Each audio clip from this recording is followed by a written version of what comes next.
If you think mysterious disappearances only happen far away, think again. December 2014. It was a bright, sunny day at the beach. People were out enjoying the sun, the waves, the warm sand. One person decided to take a walk along the shore. And what happened next has puzzled everyone ever since. Today, we're diving into a story that left a whole town searching for answers.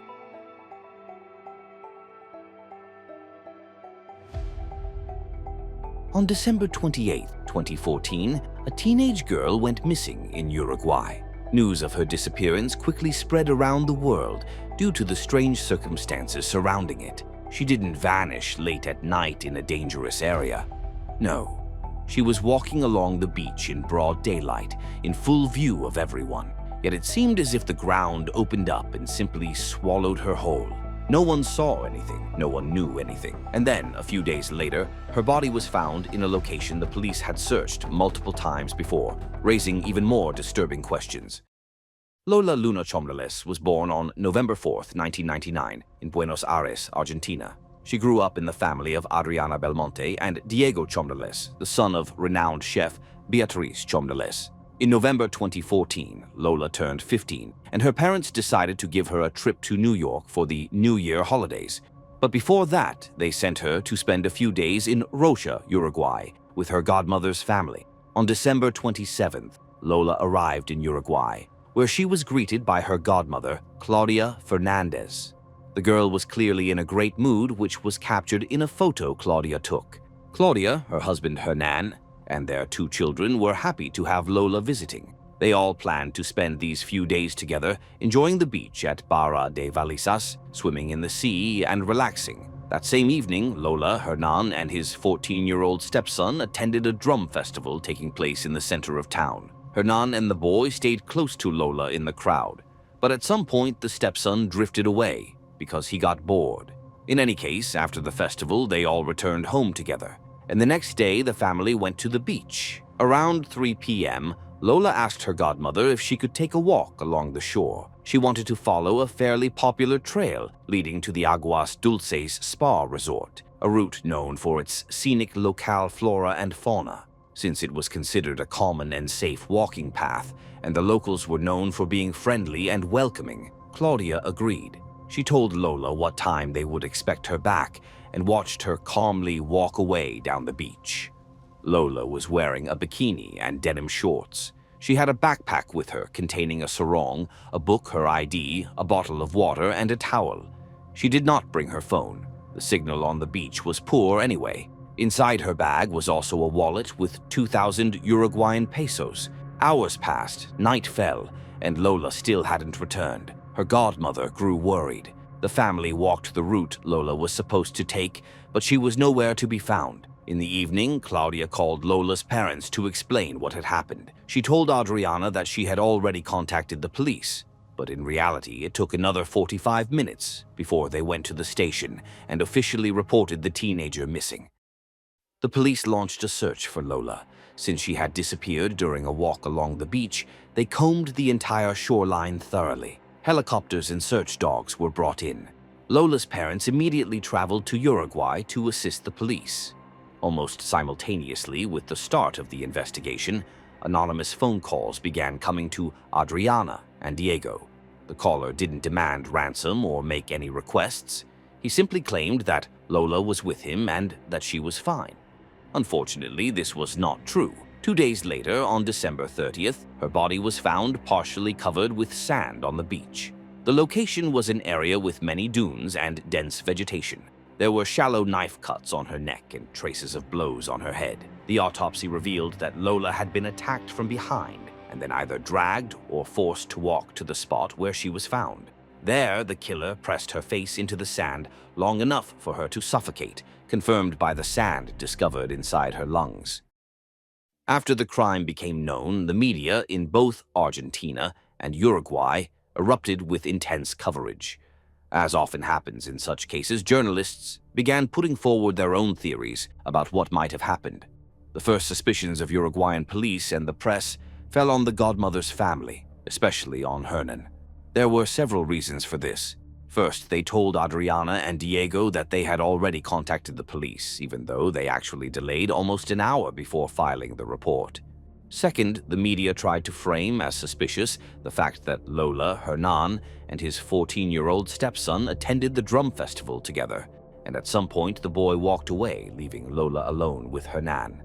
There was also speculation regarding sexual assault, but the forensic examination found no evidence to support that. Still, there were additional factors fueling doubts. Claudia and Hernan immediately hired a lawyer, and no member of the family agreed to take a polygraph test. Tensions grew after Lola's parents made a series of public statements. Diego in particular said he had never fully trusted Hernan, which raised further questions. If he didn't trust the man, why did he allow his daughter to travel with them? It is important to note that Claudia and Adriana had been friends for 25 years. Hernan was Claudia's second husband, and Lola's parents had known him for about 5 years. They had all originally lived in Argentina, but Claudia and Hernan had since moved to Uruguay. When interrogated, Hernan reportedly gave contradictory statements, leading to his arrest on December 31st. Claudia was also arrested on suspicion of concealment, and her son was detained under the assumption that he might have made the anonymous calls. It was never conclusively proven that he was the caller. Most likely, the calls were a tasteless prank.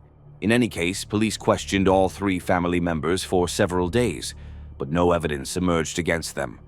Investigators admitted that they found discrepancies in their testimonies, but nothing significant enough for charges. Hernan claimed they came home at 11 p.m., while his son said midnight. And that was the only inconsistency.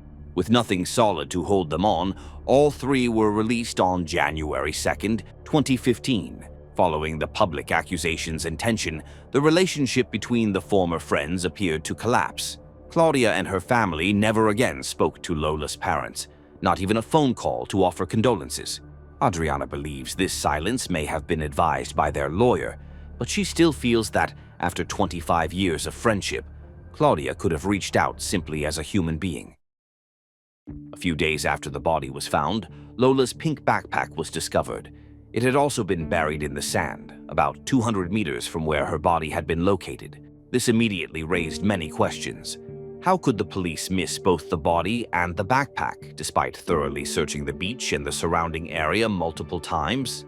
Authorities had initially insisted that the beach was a very safe area, but this was questionable, as drug dealers were known to operate there, particularly in the exact area where the body was found. Inside the backpack were almost all of Lola's belongings, except for the 2,000 Uruguayan pesos that the perpetrator had taken from her wallet. In addition, the towel and documents inside the bag were stained with blood. Forensic experts examined these items and detected Lola's DNA, but it was mixed with the DNA of a man. Since suspicion had not yet been fully lifted from Hernan, his DNA was compared to the sample. It did not match.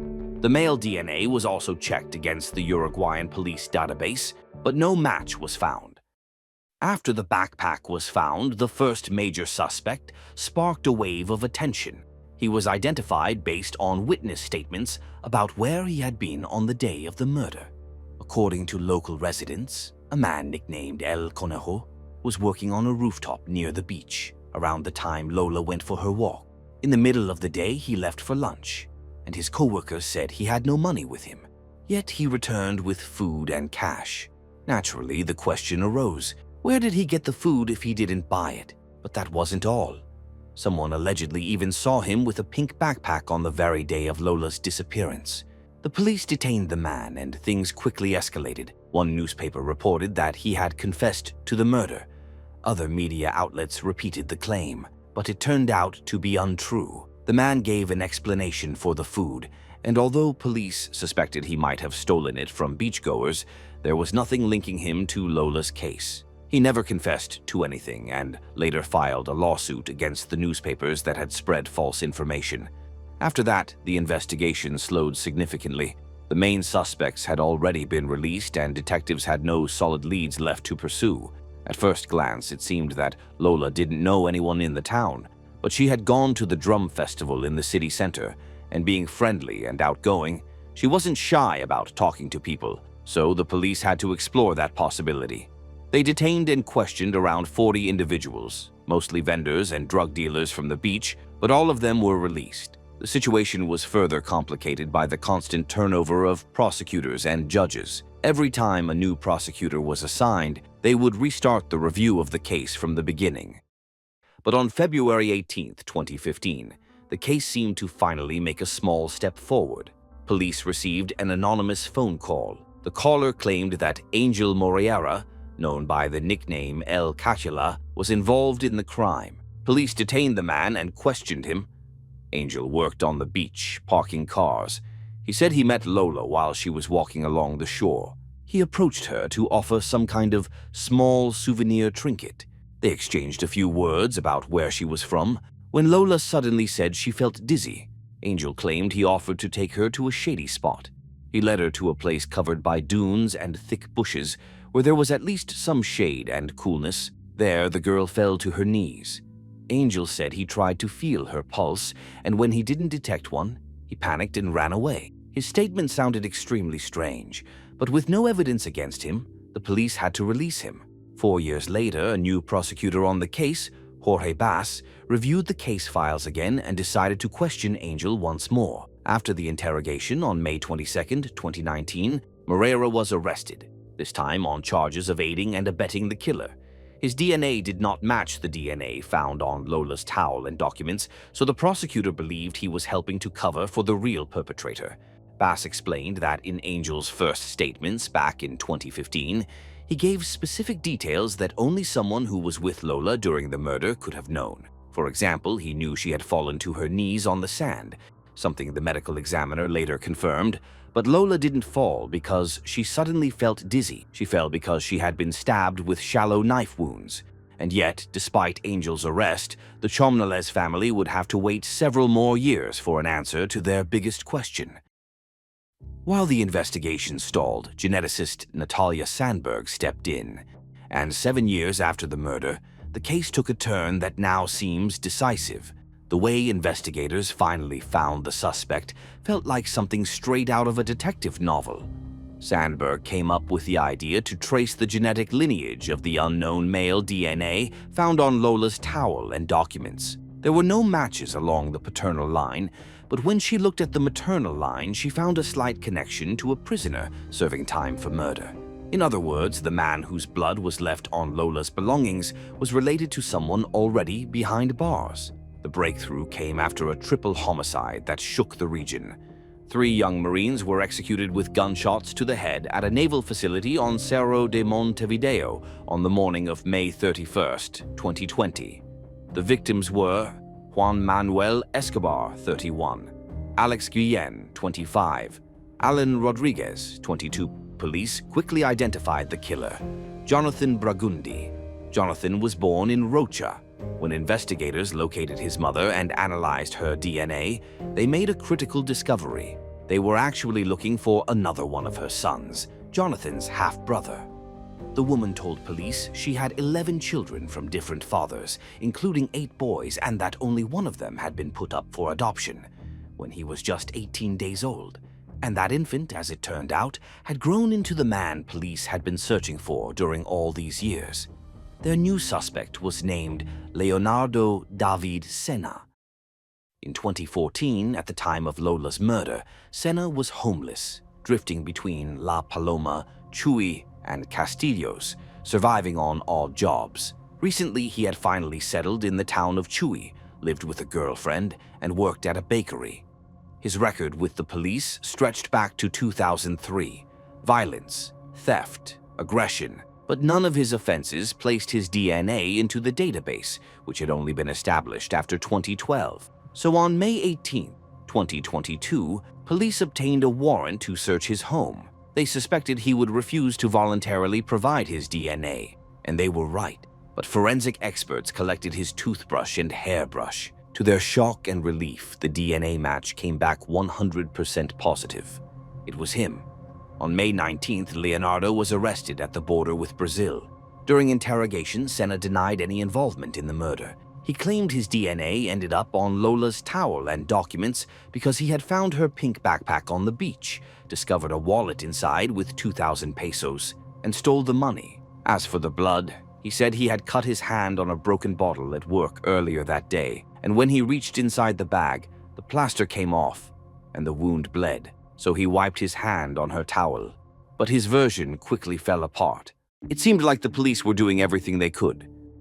Search teams, suspects, arrests, and yet the truth kept slipping away. Witnesses changed their stories. Evidence led nowhere. Days became weeks. Weeks turned into years. And the real monsters? They walked free. Because Lola's killer was only waiting for his moment to strike again. First, his blood wasn't simply present on Lola's belongings.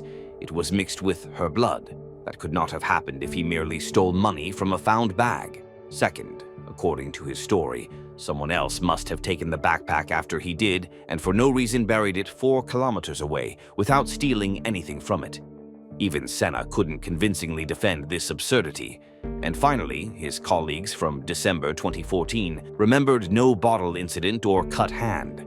In fact, the records showed that Senna was no longer working at the brewery on the day of the murder. According to police, this is what actually happened.